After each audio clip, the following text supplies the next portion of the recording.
teman-teman, saya akan menjelaskan sedikit tentang materi korupsi. Adakah teman-teman yang tahu apa itu korupsi? Korupsi berasal dari bahasa Latin yaitu corruptio dan corruptus, yang artinya kebusukan, keburukan, kebejatan, ketidakjujuran, dan dapat disuap. Di Malaysia dipakai kata riswah, dan bahasa Arabnya adalah riswah. Menurut Kamus Umum Arab Indonesia, artinya adalah korupsi. Secara terminologis, riswah atau suap yaitu pemberian sesuatu yang diberikan seseorang kepada hakim atau lainnya untuk memenangkan suatu perkara dengan cara yang tidak dibenarkan untuk memperoleh kedudukan. Ulama sepakat mengharamkan riswah yang terkait dengan pemutusan hukum dan perbuatan ini termasuk dosa. Ada pengertian lain yang disebutkan bahwa korup, korupsi, dan koruptor. Korup itu sendiri yaitu busuk, suka menerima uang suap dengan memakai kekuasaan untuk kepentingannya sendiri. Dan korupsi adalah perbuatan busuk seperti penggelapan uang, penerimaan uang sogok, dan lain-lain. Sedangkan koruptor adalah orang yang melakukan tindak korupsi. Menurut Subekti dan Tejito Srosodibio, korupsi yaitu suatu perbuatan curang, tindak pidana yang merugikan keuangan negara. Berikut ada beberapa perbuatan korupsi yang menyangkut. 1. Sesuatu yang bersifat amoral. 2.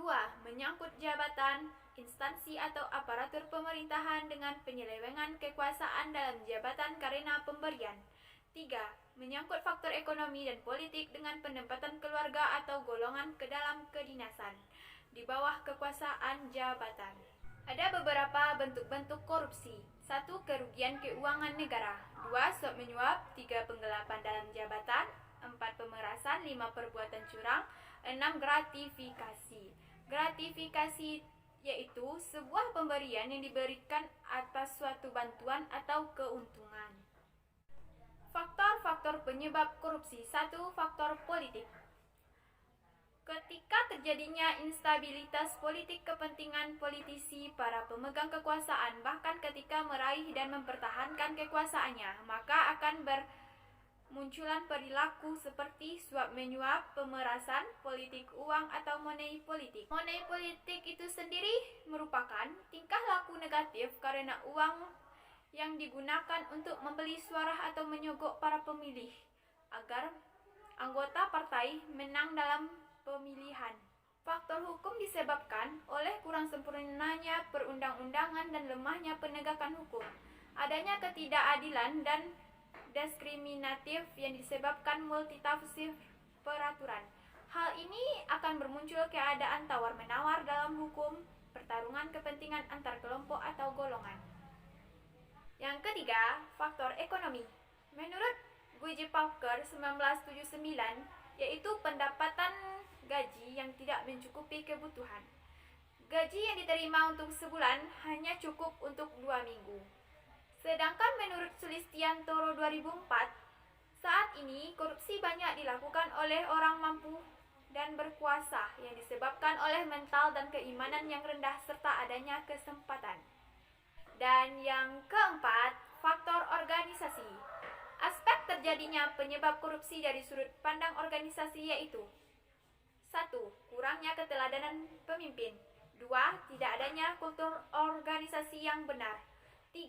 Kurangnya akuntabilitas institusi. Dan yang keempat, manajemen cenderung menutupi korupsi. Dalam perspektif teoritis, menurut Arifin 2000, aspek perilaku individu, aspek organisasi, dan aspek masyarakat merupakan penyebab korupsi dalam perspektif teoritis.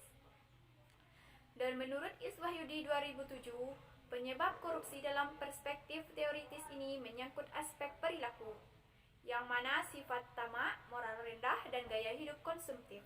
Sedangkan menurut Eri Riana 2008, kurangnya keteladanan, rendahnya gaji, lemahnya komitmen dan konsisten dalam penegakan hukum, rendahnya integritas, dan lemahnya keimanan, kejujuran, rasa malu, moral, dan etika seseorang. Selanjutnya, penyebab korupsi dari faktor internal dan eksternal. Faktor internal, yaitu penyebab korupsi yang datang dari diri pribadi. 1. Aspek individu. Contohnya 1. Rakus atau tamak. Korupsi adalah kejahatan orang profesional yang memiliki sifat tamak atau rakus. Dia sudah berkecukupan namun masih serakah. 2. Lemahnya iman dan moral. Orang yang iman dan moralnya rendah, ia akan lebih mudah tergoda. Godaan tersebut bisa datang dari atasannya, teman sejawat, bawahan, dan lingkungan lain. 3. Gaya hidup yang konsumtif. Lifestyle akan mendorong seseorang menjadi konsumtif. Dengan pendapatan yang pas-pasan, akan membuka peluang untuk berbuat curang atau korupsi. 2. Aspek sosial yang mana dorongan keluarga. Dorongan atau tuntutan keluarga mengalahkan sifat baik seseorang dan menyebabkan timbulnya karakteristik baru dalam diri atau karakteristik negatif dari dalam diri seseorang yang melakukan tindakan korupsi. Faktor eksternal. 1. Aspek sikap masyarakat terhadap korupsi, yang mana 1. Nilai-nilai di masyarakat kondusif untuk terjadinya korupsi. 2. Masyarakat kurang menyadari bahwa korban utama korupsi adalah masyarakat itu sendiri. 3. Masyarakat kurang menyadari bila dirinya terlibat dalam korupsi. 4. Masyarakat kurang menyadari bahwa korupsi akan bisa dicegah dan diberantas bila masyarakat ikut aktif dalam agenda pencegahan dan pemberantasan korupsi tersebut. 2. Aspek ekonomi. Pendapatan tidak mencukupi kebutuhan, sementara kebutuhan hidup makin meningkat dan akan membuka peluang untuk mengambil jalan pintas seseorang untuk melakukan tindakan korupsi. 3. Aspek politis. Instabilitas politis sebagai kekuatan negara cenderung mengakibatkan timbulnya money politikal untuk kepentingan politik agar dapat mempertahankan kekuasaannya dalam masa jabatan. Dampak-dampak masif korupsi. 1. Dampak ekonomi. Menurut Mauro 1995, korupsi memiliki hubungan langsung dengan ekonomi. Hal ini mendorong pemerintah berupaya menanggulangi korupsi, baik secara preventif, represif, maupun kuratif. Dengan semakin maraknya korupsi akan terjadinya 1. Lesunya pertumbuhan ekonomi dan investasi. 2. Penurunan produktivitas seperti banyaknya pengangguran, banyaknya PHK, dan lain-lain. Yang ketiga, rendahnya kualitas barang atau jasa bagi politik. Yang keempat, penurunan pendapatan negara dari sektor pajak. 5. Meningkatnya hutang negara. 2. Dampak sosial dan kemiskinan masyarakat. 1. Semakin mahalnya jasa pelayanan publik. 2. Rendahnya kualitas pelayanan. 3. Pembatasan akses berbagai pelayanan vital. 4. Harga bahan pokok semakin meningkat. Dan yang kelima, meningkatnya angka kriminalitas. Yang keenam, solidaritas sosial semakin langka. Yang ketiga, runtuhnya otoritas pemerintah. Contohnya, matinya etika sosial politik atau hilangnya kejujuran, tidak efektifnya peraturan dan peraturan perundang-undangan. Yang ketiga, birokrasi tidak efisien. Dan poin yang keempat, dampak terhadap politik dan demokrasi. 1. Munculnya kepemimpinan yang korupsi. 2. Hilangnya kepercayaan publik pada demokrasi. 3. Menguatnya plutokrasi. 4. Hancurnya kedaulatan rakyat. Yang kelima, dampak terhadap penegakan hukum. 1. Fungsi pemerintahan mandul, yang mana korupsi dapat menghambat peran negara dalam pengaturan alokasi, dan korupsi dapat menghambat negara melakukan pemerataan akses, serta korupsi memperlemah stabilitas ekonomi dan politik. 2. Hilangnya kepercayaan rakyat terhadap lembaga negara. Contohnya saja percayanya terhadap DPR, partai politik, kepolisian, lembaga peradilan. Poin yang keenam yaitu tentang dampak terhadap pertahanan dan keamanan.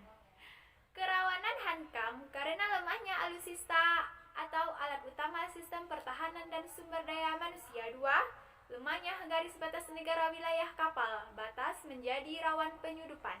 3. Menguatnya sisi kekerasan dalam masyarakat.